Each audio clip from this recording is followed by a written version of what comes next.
Hello, my play of the day from round 8 of the Wijk aan Zee tournament is the game between Magnus Carlsen and Sergey Karjakin.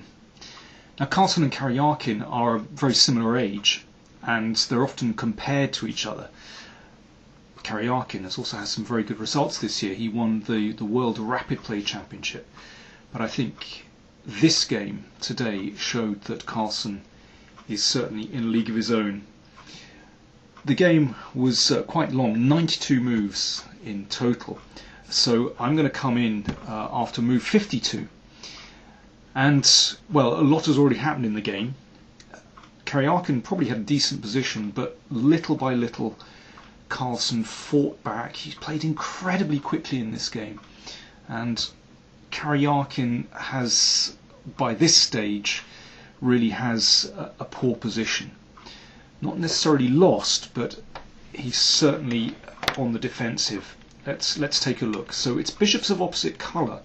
Now often this can lead to a draw in endgames. However, if there are heavy pieces on the board, as we have here, rooks or sometimes queens, well actually that can often give very good chances to win if you have the opposite colour bishops, because it's impossible to exchange off the bishops. And the rooks give you added attacking chances, and that's certainly the case here. But let's look at the pawn structure, because this really separates the two sides. If you look at White's pawn structure here, 5 pawns together on the king side, and a very healthy 4 against 3 king side pawn majority. If we look at Black's queen side pawn majority here, you can see it's completely crippled because it's blockaded by the bishop and the pawn. So in effect White is playing with an extra pawn here on the king side, and that gives White the possibility, well, perhaps to create a passed pawn, but sometimes just to leave an opening against the king and then to attack the king. Okay, let's see what happens in practice. Okay, Carlsen started with pawn to f4, so he's rolling the pawn majority. Okay, that makes a lot of sense. Now, it's very difficult, of course, when you're defending. You don't know how to commit to your pawns, whether to sit there, whether to play actively. So here, for example, f6 is perhaps an option to try and preempt White from playing e5. This kind of decision, hangs on fine details, and when you're short of time, as Karjakin was, then it's very difficult to know whether this is a good move. I mean, I think this doesn't look right to me because it opens this diagonal and gives White an additional possibility here, and also opens the 7th rank. So I doubt whether it's a good move, but I just wanted to, give you an example of the kind of decisions that the defender has to make. So Karjakin waited. He played bishop d6 and rook came across. And, well, Carlsen was just waiting here for the time being. But he was moving extremely quickly, and he had a time advantage of, well, almost an hour at this point. So real pressure on Karjakin coming up to the time control at move 60. Okay, so now the king comes up the board supporting the pawns. Now rook b1 from Karjakin. Okay, this is a big decision. Do you wait passively with the rook defending the 7th rank, or do you play actively? I think he made the right decision here. If he waits, then it's much easier for White to advance the king, and supporting these pawns, that can be very, very dangerous indeed. So the rook came down, and the point of this is to peg White's king back. Okay, it looks very risky to leave the 7th rank open, but if rook a7, then king f8, it's very passive, but it does defend everything. So Carlsen played e5. Okay, it's the normal move, just to keep pressing. And now we can see the point of why Karjakin wants to activate his rook. It basically stops the king from advancing through the middle of the board, and keeps the king tied to g3 and the bishop to d3 as well, preventing White getting more active. Okay, there's a bit more shuffling from Carlsen here. There's never any harm in just manoeuvring around with your pieces, letting your opponent sweat. Sometimes threats turn up, and your opponent never quite knows whether you're just marking time or whether you're actually threatening something. So, well, at the moment, Carlsen is waiting. I think we can see that quite clearly. So a check, and the king goes up, and the rook goes back. Well, if the king advances here, then you can see that the rook could come to attack the g3 pawn. Okay, a little bit more manoeuvring from Carlsen. Rook e1, and now king f2. Now it would seem a good spot for the rook here, really hitting these pawns, cutting the king, preventing it from advancing. But after this you can see that actually black would be in Zugzwang. It's typical of the kind of tricks in this ending. The rook has no move, and no decent move. Well, what can the bishop do? If the bishop comes back, then you can hit f7, and that's collapsing straight away. The king can't move because the f pawn is en prise. Well, probably you play rook a7 and then take here. So you have to play f6, but this loses straight away. Rook a7, the king comes back to defend the bishop, and now you take on f6, and there's a check on f7. So yeah, typical of the tricks in this position. Okay, so the rook comes to d1, and again Carlsen is just shuffling. I mean, there's been no real change in the position for the past few moves. So it's at this point, having gone round in circles a few times, tried a few things, Carlsen needs to make a big decision. And I think, he has a choice here. How does he make a pawn break? It's tempting to play e6.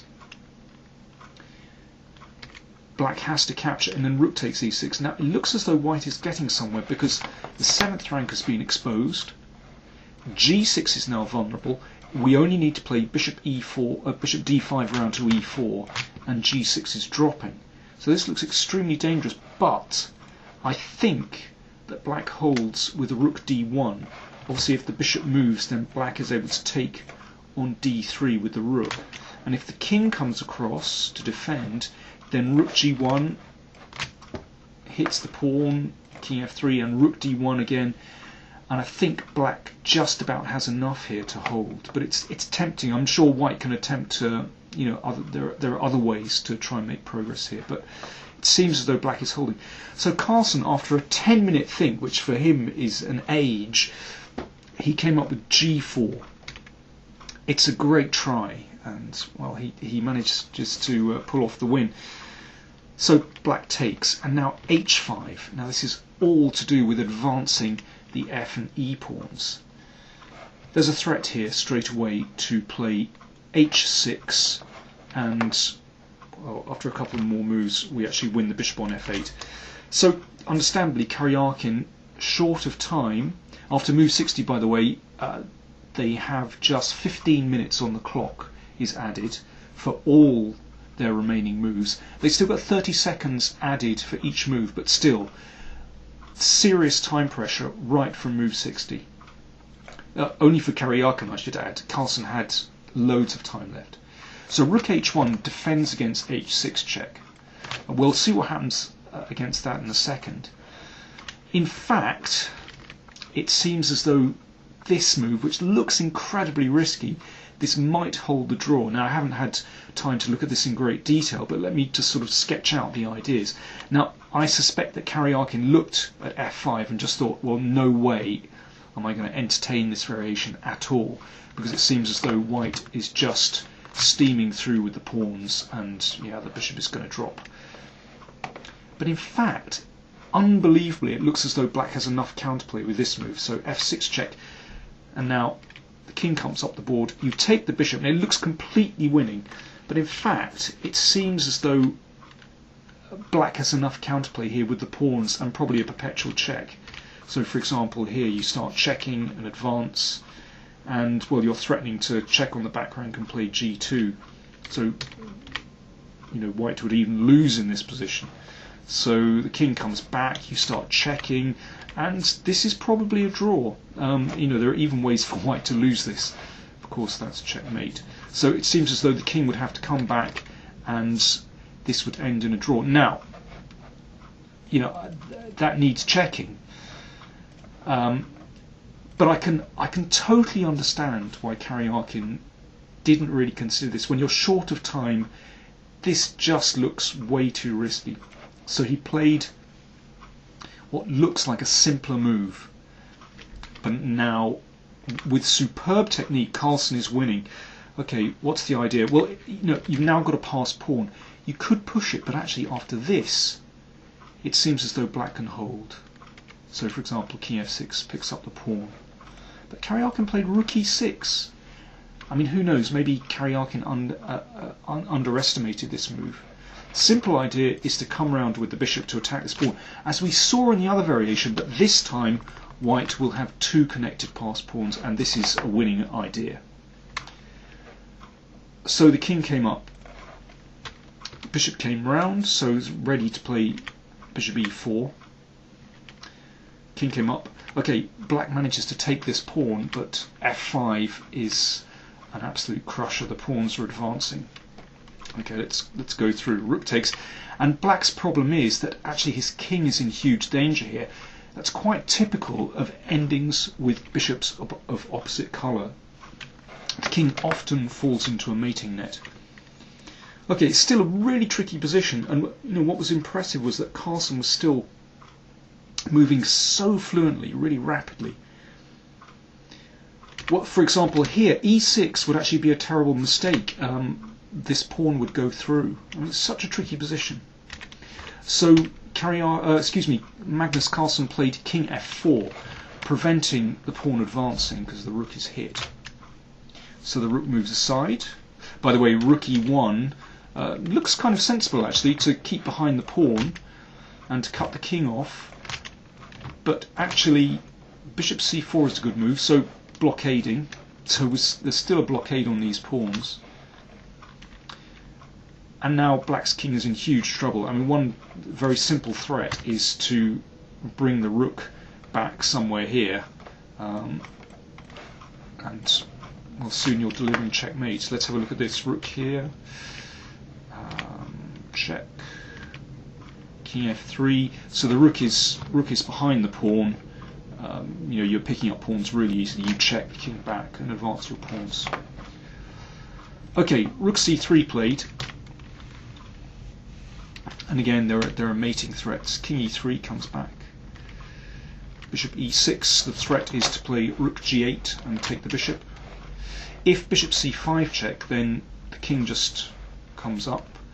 There's a threat of rook h6 mate.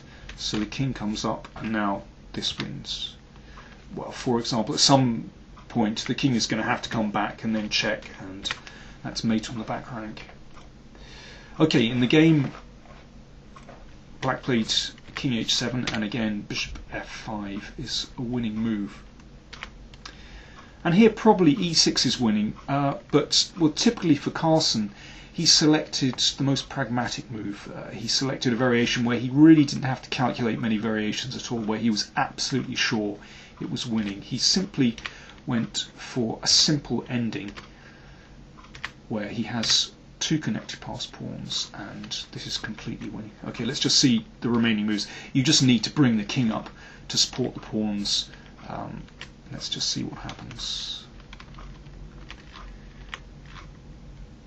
So the bishop comes back to defend, and now the king advances.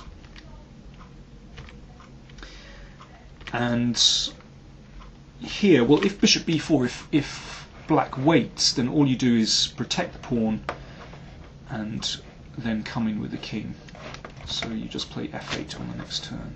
Well, king g7, e7 wins. Okay, the game continuation was king g7 and now e7, and Karjakin understandably resigned. Brilliant technique from Carlsen. I love the way that he applied the pressure and was so patient in this game. So there we have it. Carlsen is now in the sole leader in the tournament with 6 out of 8. Anand only drew today, so he has 5.5, and then Aronian and Nakamura on 5. Still a long way to go, but in the next few rounds, Carlsen actually has a pretty easy run in. He's playing quite a few of the back markers in the tournament, so it looks as though Carlsen is the big favourite to win. Thanks very much for watching.